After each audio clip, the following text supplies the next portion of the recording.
I know they're bad for you. I know. Pot roast isn't something I really grew up eating, but it's earned a permanent spot on my rotation. I love making it. It's super easy. Do your tongs even work if you're not click-clacking them? I think not. You can omit this step. If you don't feel like browning your beef on all sides, it's fine. It's not going to ruin the recipe. I just choose to do it. I think it adds more flavor. You want to add a whole onion, of course, a little sprinkle of salt, some beef broth to get all those yummy bits off the bottom of the pot.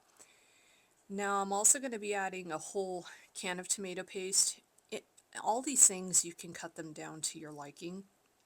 I also add some soy sauce a few times around the track with some balsamic and of course some Worcestershire in the Shire Frodo sauce, a little bit of Italian seasoning, and sliced garlic. That garlic is going to get really roasted throughout the cooking process, so it's okay if you add a lot. It's just going to give it more flavor.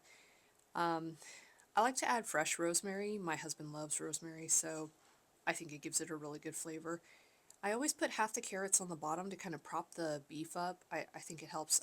Plus, I don't know about you, but I love the mushy carrots. I think they are delightful. They get super sweet as they're cooking.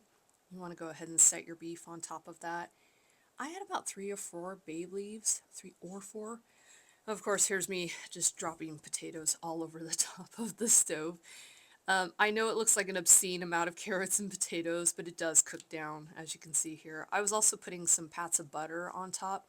Again, flavor. If you don't want to put that, not a big deal. Your roast should be basically falling apart at this point. It is so delicious. This is me just kind of, I like to separate the fat from the beef. Of course, there's quality control sneaking in. It's super easy to shred at this point. It's really, really yummy. Give this a try. I also have a crock pot version. I'll put everything in the description below. All right, that's all.